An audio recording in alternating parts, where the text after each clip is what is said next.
Welcome back. तो आज हम फिर से कुछ जरूरी दस्तावेज और आर्टिकल्स देख रहे हैं और इनमें एक चिंता बार बार सामने आ रही है। कौन सी चिंता? यही कि बैंक में जो हमारा पैसा रखा है वो आखिर कितना सुरक्षित है। मतलब अगर कोई बैंक मान लीजिए मुश्किल में फंस जाए तो असल में कितने पैसे की गारंटी मिलती है। हाँ, ये सवाल तो उठता है और आपके भेजे गए नोट्स और कुछ बैंकिंग आर्टिकल्स में भी ये पॉइंट था।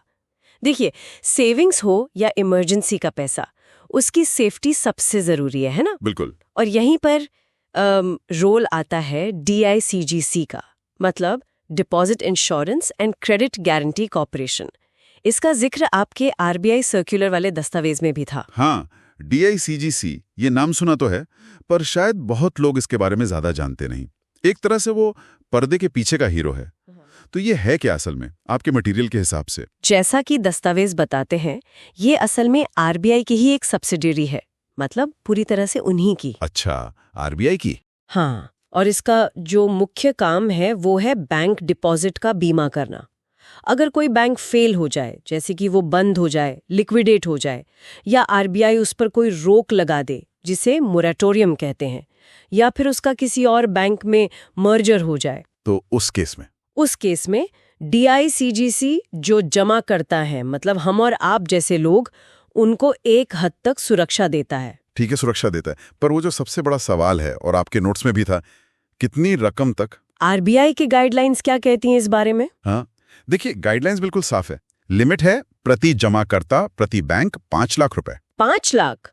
और इसमें प्रिंसिपल और इंटरेस्ट दोनों शामिल हैं? हाँ बिल्कुल। इसमें आपका मूलधन और उस पर जो भी ब्याज बना है वो दोनों मिलाकर 5 लाख तक। और ये कौन कौन से अकाउंट्स पर लागू होता है? Savings, current? हाँ, इसमें आपके saving account, current account, fixed deposit यानी FD और रेकरिंग डिपॉजिट यानी RD, ये सब आ जाते हैं।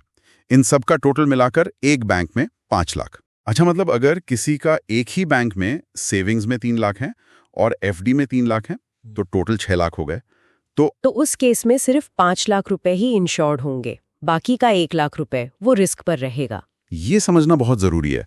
और एक बात जो आपके आर्टिकल में भी थी, ये लिमिट प्रति बैंक है, प्रति ब्रांच नहीं, है ना? एकदम सही पॉइंट पकड़ा आपने। हाँ, मतलब अगर आपने एक ही बैंक की 2 अलग अलग ब्रांच में पैसा रखा है तो भी आपकी टोटल लिमिट 5 लाख ही रहेगी।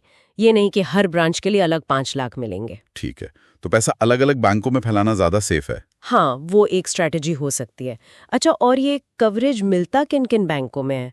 क्या सारे बैंक कवर्ड हैं? लगभग सभी, जैसे सरकारी bank, private bank, foreign banks जिनकी ब्रांच भारत में है, regional rural banks, small finance banks और हाँ, अर्बन कोऑपरेटिव बैंक्स भी। अच्छा, कोऑपरेटिव बैंक्स भी, क्योंकि उनको लेकर थोड़ी चिंता रहती है लोगों में। हाँ, अर्बन कोऑपरेटिव बैंक इसमें शामिल हैं, लेकिन एक चीज ध्यान रखनी है, जो आपके मटेरियल में भी मेंशन था, प्राइमरी क्रेडिट सोसाइटीज इसमें कवर नहीं होती। ओके, ये जरूरी डिस्टिंक्शन है।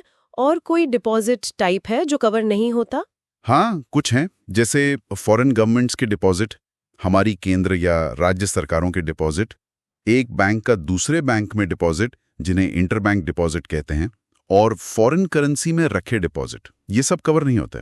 ठीक है, ये भी क्लियर हो गया।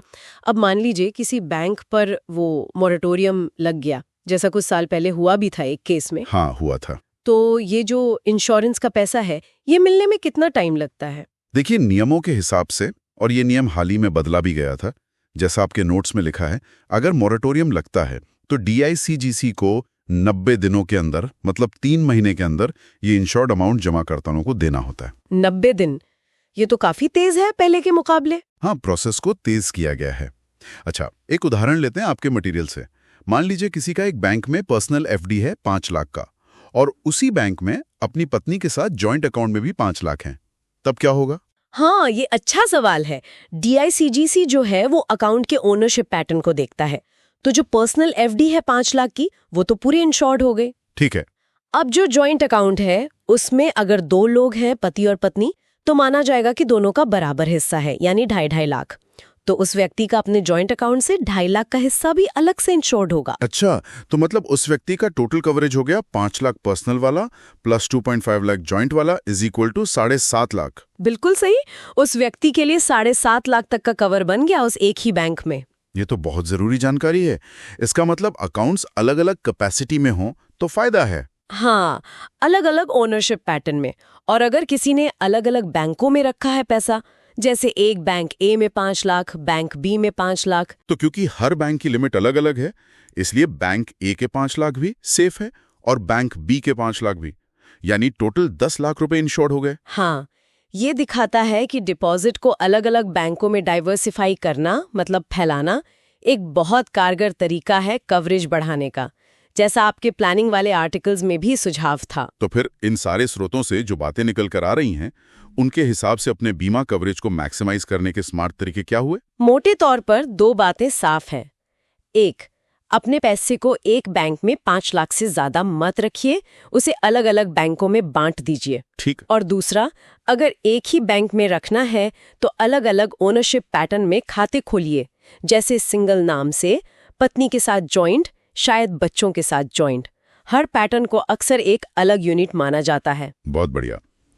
तो निचोड़ ये है कि हाँ, बैंक में पैसा सुरक्षित है, पर एक लिमिट तक।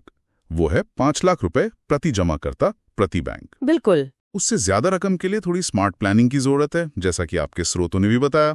एकदम सही। DICG के नियमों को समझना, अपने अकाउंट्स को समझदारी से स्ट्रक्चर करना और जानकारी रखना, यही सबसे जरूरी है। तो अगर आपको ये जानकारी जो हमने सीधे आपके भेजे गए सवालों और स्रोतों से निकाली है काम की लगी हो, तो इसे लाइक जरूर कीजिए, शेयर कीजिए और हाँ, सब्सक्राइब करना ना भूलें। और इसे अपने परिवार वालों, दोस्तों के साथ भी शेयर करें, खासकर उनके साथ जो शायद कोऑपरेटिव बैंकों में अपने पैसे को लेकर थोड़े चिंतित रहते हों। बिल्कुल। और एक आखिरी बात सोचने के लिए छोड़ जाते हैं, जो कुछ भविष्य की तरफ देखने वाले लेखों से निकली थी। जैसे जैसे बैंकिंग डिजिटल हो रही है, नए नए फाइनेंशियल प्रोडक्ट्स आ रहे हैं, क्या ये जो डिपॉजिट इंश्योरेंस के नियम हैं, इन्हें भी उसी तेजी से बदलने और अपडेट होने की जरूरत नहीं होगी? सोचने वाली बात है। बहुत सही मुद्दा उठाया। चलिए अगली बार फिर मिलेंगे। तब तक स्मार्ट रहें, सुरक्षित रहें। अलविदा।